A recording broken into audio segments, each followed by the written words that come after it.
Ésaü dit, verset 36, est-ce parce qu'on l'a appelé du nom de Jacob qu'il m'a supplanté 2 fois?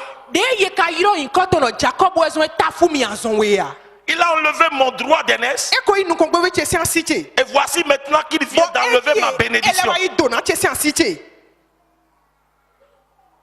Vous savez, il a évoqué un principe. Est-ce parce qu'on l'a appelé du nom de Jacob qu'il m'a supplanté 2 fois? C'est pour vous dire, bien aimé, faites attention au nom que vous donnez à vos enfants.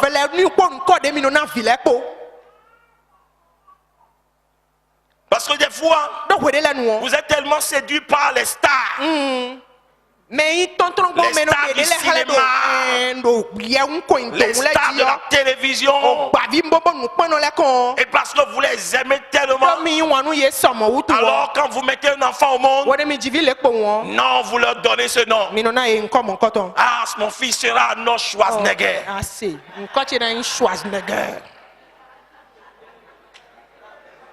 Parce que tu aimes tellement Rambo.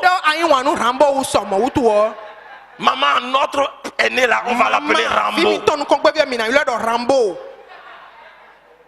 Ne sois pas étonné le jour où il va commencer à prendre le couteau. À la maison, vous faites ça. Parce que c'est toi-même qui l'as appelé Rambo.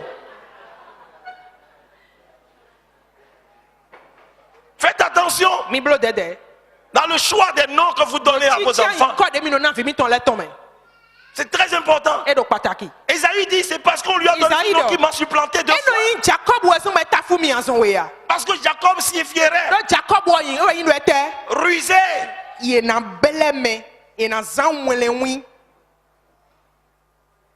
C'est pourquoi plus tard Dieu a changé ce nom. Et Dieu lui a donné Israël.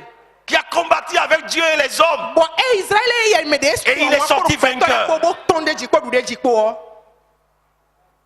Faites attention au nom que vous donnez aux enfants. Très attention. Et donnez-leur les noms qui évoquent la bénédiction, la grâce. Parce que le nom comporte affect. Gloire à Jésus. Et vous savez, au verset 41, la Bible dit, Ésaü conçut de la reine contre Jacob à cause de la bénédiction dont son père l'avait béni. Et Ésaü disait en son cœur, les jours du deuil de mon père vont approcher et je tuerai Jacob mon frère. Vous voyez tous ces manigances, le plan de la maman, c'est-à-dire la préférence du papa, maman, tout ça là. Tout ça a généré quoi? La reine entre les enfants. La reine entre les enfants. C'est-à-dire à la longue, vous pouvez constater des choses dans la vie de vos enfants. Et vous allez les tenir responsables de ces choses. Mais ces choses ont été semées depuis fort longtemps par vous-même. Et vous ne le savez pas. 2 frères sortis le même jour du même ventre. Alors on commençait par quoi? Haïr. Et alors, ça dit il faut se séparer. La Bible dit qu'au verset 42, on rapporta à Rebecca les paroles d'Ésaü, son fils aîné. Elle fit alors appeler Jacob, son fils aîné. Et elle lui dit, voici, Ésaü ton frère veut tirer vengeance de toi en te tuant. Maintenant, mon fils, écoute ma voix. Lève-toi. Fuis chez Laban, mon frère, à Charan, et reste auprès de lui quelque temps, jusqu'à ce que la fureur de ton frère t'apaise. Séparation. Jusqu'à ce que la colère de ton frère se détourne de toi. Verset 45. Et qu'il oublie ce que tu lui as fait. Mais qui lui a porté, qui l'a porté à faire.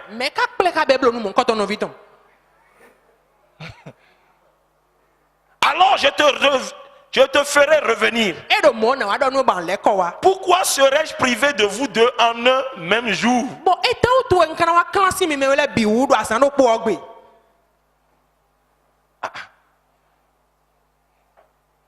Et vous savez, comme elle est ingénieuse, les femmes, Dieu les a dotées d'intelligence. Il ne faut pas qu'elle fasse partie, Jacob, sans quand même expliquer à son papa, non? Mais elle ne peut pas quand même dire à son papa que c'est elle qui est derrière toute cette manigance. Mais elle a détecté vraiment un point très sensible. Ce qui avait été la préoccupation également de quoi? De son beau-père, Abraham. Parce que pour que Abraham puisse trouver une femme à son fils Isaac, il a dit à son serviteur Eliezer, il ne faut pas me prendre, il ne faut pas prendre des femmes ici à Canaan là, pour mon fils Isaac. Il faut aller là-bas dans ma patrie pour aller lui prendre une femme. C'est là-bas que tu iras. Mais, c'est-à-dire, n'amène pas aussi mon fils là-bas. Est-ce que vous comprenez? N'amène pas aussi mon fils là-bas. Parce que Dieu lui a déjà dit quoi? De quitter là-bas. C'est ce que Dieu a dit à Abraham. Donc, pas question.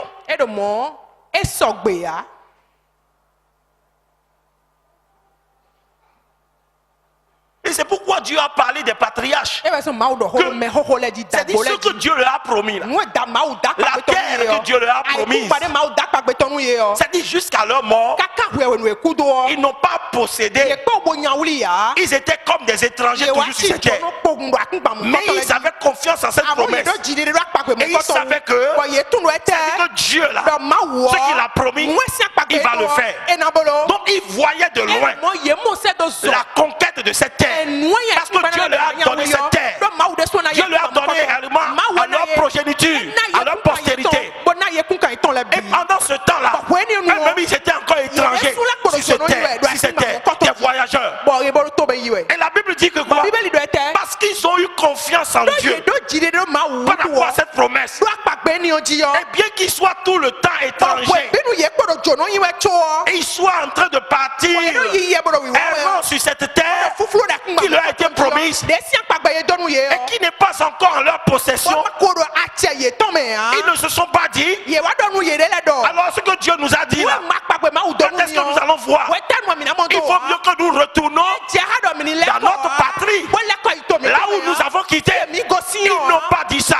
Ils sont restés toujours étrangers sur cette terre, sachant que ce que Dieu a promis là, ça va arriver. Et ils voyaient ça de loin. Jusqu'à mourir, ils ont vu ça de loin. Et la Bible dit, Dieu est tellement fier qu'il n'a pas honte de s'appeler leur Dieu.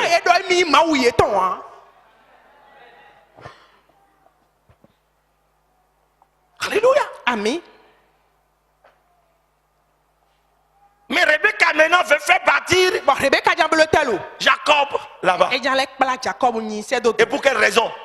La raison qu'elle a évoquée, qu'elle a donnée à Isaac. Elle dit, Rebecca dit à Isaac, je suis dégoûté de la vie à cause des filles de Heth. Si Jacob prend une femme comme celle-ci, parmi les filles de Heth, parmi les filles du pays, à quoi me sert la vie? Ah. Alors Isaac appela Jacob, le bénit, et lui donna cet ordre. Tu ne prendras pas une femme parmi les filles de Canaan. Lève-toi, va à Padan en Aram, à la maison de Bethuel, père de ta mère, et prends une femme d'entre les filles de Laban, frère de ta mère. Que le Tout-Puissant te bénisse, te rende fécond et te multiplie, afin que tu deviennes une multitude de peuples. Vous voyez? C'est la raison. S'il n'y avait pas eu ce plan, il n'y aura pas de séparation. Mais Jacob se marierait quand même. Isaac n'était pas parti là-bas. Non. Il n'était pas parti là-bas. Et pourtant il s'est marié. Mais à cause de cette manigance, Rebecca a présenté ce prétexte. Et quelque chose lui a quand même bien servi. Parce que Esaü déjà, quelqu'un qui est un peu libertin comme ça, lui il avait déjà pris 2 femmes. Et il a pris les 2 femmes où? Il a pris les 2 femmes à Canaan. Et ce qui faisait déjà le déplaisir de ses parents. Donc vous voyez un peu, même si la raison est bien cachée, il y a des évidences. Tu vois, non? Donc Rebecca s'est servie pour convaincre Isaac d'envoyer Jacob là-bas. Mais Jacob a été là-bas, hein? Mais il a beaucoup souffert. Mais à cause de quoi? La promesse de l'alliance sur sa vie, Dieu l'en délivre toujours. Alléluia. Amen. Donc vous voyez, c'est ce qu'il a avancé. Et c'est comme ça qu'il est parti. Donc comment il est parti? Il est parti. C'est comme ça que les frères se sont séparés. La famille est maintenant dans un état. Et pour finir,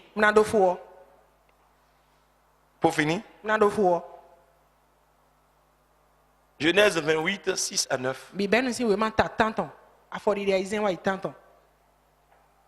Esaü vit qu'Isaac avait béni Jacob. 6. Esaü vit. C'est-à-dire il est déjà parti, hein? Jacob est déjà parti. Voilà, l'autre peut-être ne sait pas. Et puis il est parti. Mais comme il s'était déjà dit que c'est au jour des obstacles de leur père qu'il va mettre à exécution son plan de quoi? Pour tuer son frère. Donc vous voyez, il est patient. Comme on dit, le plan de vengeance se mange.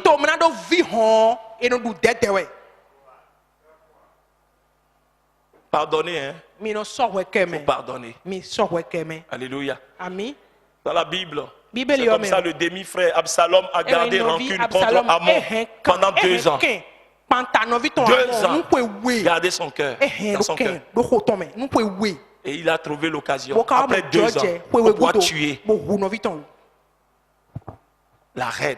La rancœur. Ce n'est pas bien. Donc, maintenant, il cherche par toutes les manières maintenant pour plaire à la famille. Parce qu'il a compris. Et lisons. Genèse 28. Esaü vit qu'Isaac avait béni Jacob. Et qu'il l'avait envoyé à Padan Aram pour y prendre une femme. Et qu'en le bénissant, il lui avait donné cet ordre. Tu ne prendras pas une femme parmi les filles de Canaan. Il vit que Jacob avait obéi à son père. C'est Esaü a vu que Jacob a obéi à son père. Parce qu'il voit que c'est le désir du père. Il a obéi à son père et à sa mère. Et qu'il était parti pour Padan Aram. Ésaü comprit ainsi que les filles de Canaan déplaisaient à Isaac, son père. Et Ésaü s'en alla vers Ismaël. Et il prit pour femme, outre les femmes qu'il avait, c'est-à-dire pas les femmes qu'il avait, les femmes cananéennes qu'il avait déjà prises et qui ne plaisaient pas du tout à ses parents. Maintenant, pour chercher à se rattraper, alors il est allé vers une fille d'Ismaël qui s'appelait Amahalat. Ismaël qui est fils d'Abraham et sœur de Nebadjot. Vous voyez un peu? Parce qu'il veut revenir dans les grâces des parents. Parce qu'il avait déjà pris 2 Cananéens. Et les parents n'avaient pas du tout aimé. Ça a causé beaucoup de chagrin. Beaucoup de chagrin à la mère et au père. Et c'est cette raison que Rebecca a utilisé pour pouvoir se parler. Et a envoyé encore son fils Jacob, où il doit beaucoup souffrir. Mais heureusement que Dieu est venu à la rescousse à cause de l'alliance. Parce que l'alliance est très puissante. Gloire à Jésus. Donc c'est ça. Quand vous voulez vraiment corriger vos fautes vis-à-vis de Dieu et que vous ne le consultez pas, vous allez encore opter pour un choix qui va vous enfoncer davantage. Est-ce que vous comprenez? Gloire à Jésus. Ne soyez pas votre propre conseiller. Certes, je suis tombé. Certes, j'ai fait mal. Mais ne corrigez pas le mal que vous avez fait. C'est-à-dire en vous consultant vous-même seul. Mais consultez Dieu. Parce que ces voies ne sont pas vos voies. Vous pouvez être animé de bonnes intentions pour corriger vos fautes. Mais si vous ne consultez pas Dieu, bien aimé, vous pouvez passer à côté. Parce que la bonne intention n'est pas forcément la volonté de Dieu. Est-ce que vous comprenez? Si vous avez eu tort, si vous avez mal agi, si vous voulez corriger, demandez à Dieu. Dieu saura vous conseiller. Alléluia. Ne vous précipitez pas à corriger, sinon vous risquez de commettre des fautes encore plus graves. Ésaü voulait corriger, mais il n'a pas corrigé comme il fallait. Il est allé encore prendre un Ismaélite, une Ismaélite.